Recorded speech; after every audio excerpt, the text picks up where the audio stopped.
জল্পনার অবসান ঘটিয়ে মানিক ভট্টাচার্যকে সরিয়ে দিল তৃণমূল হাইকমান্ড। পলাশীপাড়া বিধানসভা কেন্দ্রে এবার রুকবানুর রহমানকে টিকিট দিল তৃণমূল কংগ্রেস। নদিয়ার পলাশীপাড়া বিধানসভা কেন্দ্রে তৃণমূলের বিধায়ক ছিলেন মানিক ভট্টাচার্য। তিনি রাজ্যের প্রাথমিক শিক্ষা সংসদের চেয়ারম্যান ছিলেন। তখন প্রাথমিক শিক্ষক নিয়োগে অনিয়মের অভিযোগে গ্রেফতার হয়ে দীর্ঘদিন জেল খেটেছেন মানিক ভট্টাচার্য। বর্তমানে তিনি জামিনে মুক্ত হয়ে দলের কাজে মন দিতে চাইলেও বহু কর্মী তাকে আর পছন্দ করছেন না বলেই জানা যাচ্ছিল। তার বিরুদ্ধে সোচ্চার হয়ে তাকে চাকরি চোর বলে স্লোগান দিতেও দেখা গেছে একদল কর্মীকে। ২৬ বিধানসভায় পলাশীপাড়া তৃণমূল নেতাকর্মীরা নতুন মুখ চাইছেন বলেই গুঞ্জন চলছিল। অন্যদিকে কলকাতা থেকে আগত রুকবানুর রহমান পরপর দুবার চাপড়ার বিধায়ক হয়েছেন। এই চাপড়া বিধানসভা কেন্দ্রের প্রভাবশালী তৃণমূল নেতা জেবের শেখকে ২১ বিধানসভায় দল টিকিট না দেওয়ায় তিনি নির্দল প্রার্থী হয়ে ভোটে দাঁড়ান। সেবার তৃণমূলের মধ্যে গোষ্ঠী কোন্দল প্রকাশ্যে চলে আসে। এবার যাতে সেই পরিস্থিতির সৃষ্টি না হয় সেদিকে তাকে এই তৃণমূল হাইকমান্ড এক ঢিলে দুই পাখি মারতে চাইছে বলেই ধারণা। মঙ্গলবার ২৬ বিধানসভা নির্বাচনের জন্য তৃণমূলের প্রার্থী তালিকা ঘোষণা হতেই দেখা যায় মানিক ভট্টাচার্যকে সরিয়ে দল এবার রুকবানুর রহমানকে চাপড়া থেকে সরিয়ে পলাশীপাড়া টিকিট দিয়েছে। এই খবর ছড়িয়ে পড়তেই এদিন বহু তৃণমূল কর্মী রুকবানুর রহমানকে স্বাগত জানিয়ে বাইক মিছিল বার করে। রুকবানুর রহমানকে পলাশীপাড়ার প্রার্থী হিসেবে পেয়ে বেলকুমারী গ্রাম পঞ্চায়েত প্রধান কি বললেন দেখে নেব। সংবাদ জনকথা, পলাশীপাড়া। কিছুক্ষণ আগেই টিএমসির প্রার্থী তালিকা ঘোষণা হয়েছে।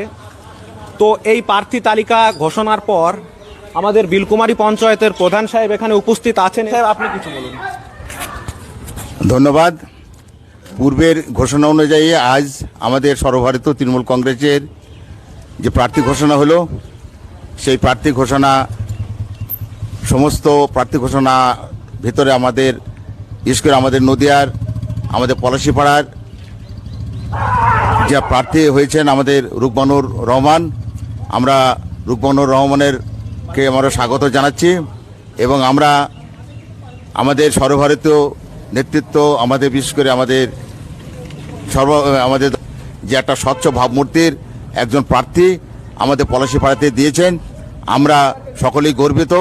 আমরা আগামী আজ থেকে আমরা ভোট ময়দানে আমরা আমাদের প্রচার পর্ব শুরু করেছি। আমরা একটা বাইক র্যালির মাধ্যমে আমাদের বিলকুমারী গ্রামের সমস্ত নেতৃত্ব এবং কর্মীদের নিয়ে আমরা একটা র্যালির আয়োজন করেছিলাম এবং র্যালির মাধ্যমে আমরা সমস্ত গ্রামের এবং এলাকার মানুষের কাছে একটাই বার্তা যে একটা স্বচ্ছ ভাবমূর্তির প্রার্থী আমরা পেয়েছি। আমরা এই প্রার্থীকে বিপুল ভোটে ভোট দিয়ে জয়লাভ করাবো এই আশা রেখে সকলকে ধন্যবাদ জানিয়ে আমার কথা শেষ করছি। এখানে আমাদের পরের যিনি কর্মী আছে তার সঙ্গেও কিছুটা সময় নেব, সাক্ষাৎকার কিছুটা নেব। আমরা মমতা ব্যানার্জি এবং অভিষেক ব্যানার্জির প্রতি চিরকৃতজ্ঞ যে আমাদের পলাশীপাড়ার মানুষের দীর্ঘদিনের দাবি যে পলাশীপাড়ায় এমন একজনকে প্রার্থী করা হোক যার ভাবমূর্তি স্বচ্ছ এবং তিনি সৎ এবং তিনি আদর্শবান। আমাদের সেই কথায় সাড়া দিয়ে আজকে মমতা ব্যানার্জি এমন একজন সৎ ব্যক্তিকে আমাদের এখানে প্রার্থী করেছেন। আমরা তার জন্য চিরকৃতজ্ঞ থাকব এবং অগ্রিম রুকবানুর রহমান সাহেবকে আমরা বলছি আপনাকে আমরা ১ লক্ষ ভোটে পলাশীপাড়া থেকে জেতাবো, এই অঙ্গীকার আমরা রুকবানুর রহমানের কাছে করছি। জয় হিন্দ, বন্দে মাতরম। মমতা ব্যানার্জি জিন্দাবাদ, অভিষেক ব্যানার্জি জিন্দাবাদ।